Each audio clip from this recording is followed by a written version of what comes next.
दोस्तों, क्या आपने कभी सोचा है कि गलती और गुस्सा दोनों एक दूसरे के पूरक हैं। गलती करने से गुस्सा आता है और गुस्सा करने पर गलतियां होती हैं। आज की हमारी स्टोरी इसी बात पर आधारित है।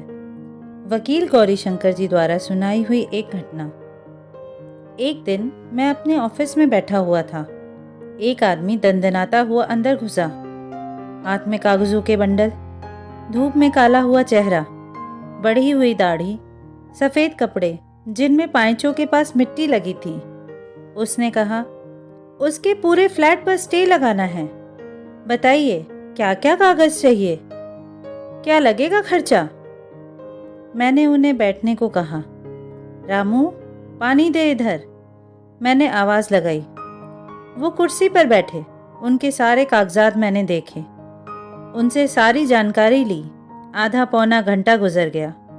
मैं इन कागजों को देख लेता हूँ, आपके केस पर विचार करेंगे। आप ऐसा कीजिए बाबा, रविवार को मिलिए मुझसे। 4 दिन बाद वो फिर से आए, वैसे ही कपड़े, बहुत डेस्परेट लग रहे थे। अपने भाई पर बहुत गुस्सा थे। मैंने उन्हें बैठने को कहा। वो बैठे। ऑफिस में अजीब सी खामोशी गूंज रही थी। मैंने बात की शुरुआत की। बाबा, मैंने आपके सारे पेपर्स देख लिए। आप दोनों भाई, एक बहन, माँ बाप बचपन में ही गुजर गए। तुम 10वीं पास, छोटा भाई इंजीनियर। आपने कहा कि छोटे भाई की पढ़ाई के लिए आपने स्कूल छोड़ा, लोगों के खेतों में दिहाड़ी पर काम किया। कभी अंग भर कपड़ा और पेट भर खाना आपको मिला नहीं, पर भाई के पढ़ाई के लिए पैसे कम नहीं होने दिए। एक बार खेलते खेलते भाई पर किसी बैल ने सींग घुसा दिया। लहूलुहान हो गया आपका भाई। फिर आपने उसे कंधे पर उठाकर 5 किलोमीटर दूर अस्पताल ले गए। सही देखा जाए तो आपकी उम्र भी नहीं थी ये समझने की, पर भाई में जान बसी थी आपकी। माँ बाप के जाने के बाद मैं ही इनका माँ बाप, ये भावना थी आपके मन में। फिर आपका भाई इंजीनियरिंग में अच्छे कॉलेज में एडमिशन ले पाया। आपका दिल खुशी से भरा हुआ था। फिर आपने मरते दम तक मेहनत की। 1 लाख की सालाना फीस भरने के लिए आपने रात दिन एक कर दिया। बीवी के गहने गिरवी रख दिए। कभी साहूकार से पैसा लेकर आपने उसकी हर ज़रूरत पूरी की। फिर अचानक उसे किडनी की तकलीफ शुरू हो गई। दवा खाने गए, भगवान से मन्नत मांगी गई। डॉक्टर ने किडनी निकालने को कहा। तुमने अगले मिनट में ही अपनी किडनी उसे दे दी। कहा, कल तुझे अफसर बनना है, नौकरी करनी है, कहाँ कहाँ घूमेगा बीमार शरीर लेके, मुझे गांव में ही रहना है, एक किडनी भी काफ़ी है मुझे, यह कहकर किडनी दे दी उसे। फिर भाई मास्टर्स के लिए हॉस्टल में रहने गया। लड्डू बने, देने जाओ। खेत में फसल तैयार हुई, भाई को देने जाओ। कोई तीज त्योहार हो, भाई को कपड़े करो। घर से हॉस्टल 40 किलोमीटर, तुम उसे डिब्बा देने साइकिल पर गए। हाथ का निवाला पहले भाई को खिलाया तुमने। फिर वो मास्टर्स पास हुआ, तुमने गांव वालों को खाना खिलाया। फिर उसने शादी कर ली, तुम सिर्फ समय पर वहां गए। उसी के कॉलेज की लड़की जो दिखने में एकदम सुंदर थी, भाई को नौकरी लगी। 3 साल पहले उसकी शादी हुई। अब तुम्हारा बोझ हल्का होने वाला था, पर किसी की नज़र लग गई आपके इस प्यार को। शादी के बाद भाई ने आना बंद कर दिया। पूछा तो कहता है मैंने बीवी को वचन दिया है। घर पैसा देता नहीं।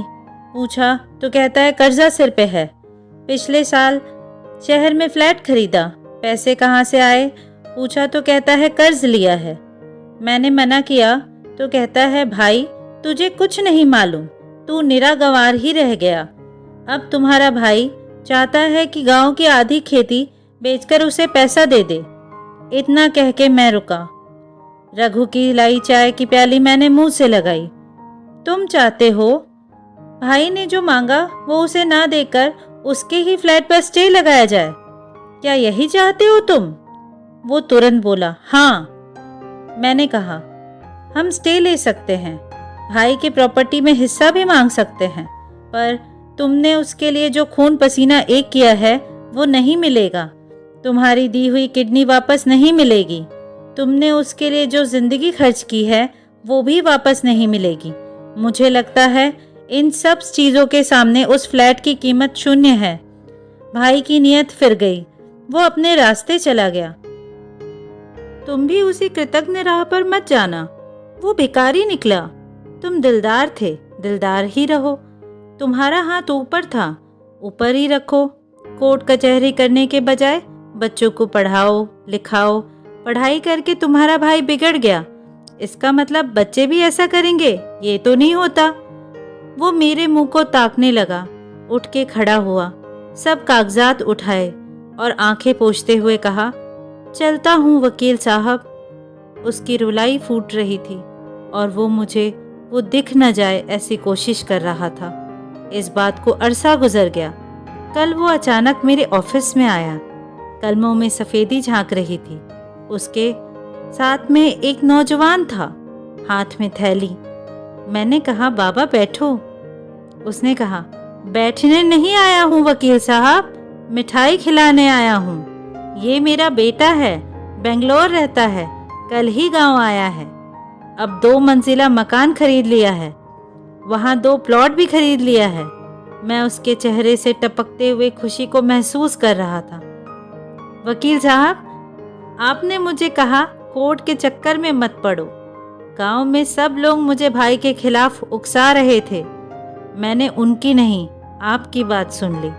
मैंने अपने बच्चों को लाइन से लगाया और भाई के पीछे अपनी जिंदगी बर्बाद नहीं होने दी।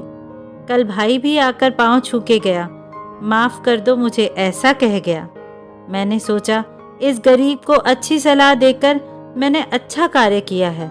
कभी कभी धन कमाने से ज़्यादा सही सलाह देना ज़्यादा अच्छा होता है। उसके चेहरे का सुकून देखकर मन को बहुत शांति मिली। मेरे हाथ का पेड़ा मेरे हाथ में ही रह गया, मेरे आंसू टपक ही गए आखिर। इस स्टोरी से हमें सीख मिलती है कि गुस्से को योग्य दिशा में मोड़ा जाए तो पछताने की ज़रूरत नहीं पड़े कभी। बहुत ही अच्छा है, पर कोई समझे और अमल करे तब सफल हो। आपको अगर हमारी स्टोरी अच्छी लगी हो तो हमारे चैनल को सब्सक्राइब करें, लाइक करें, शेयर करें और कमेंट करें। नमस्कार।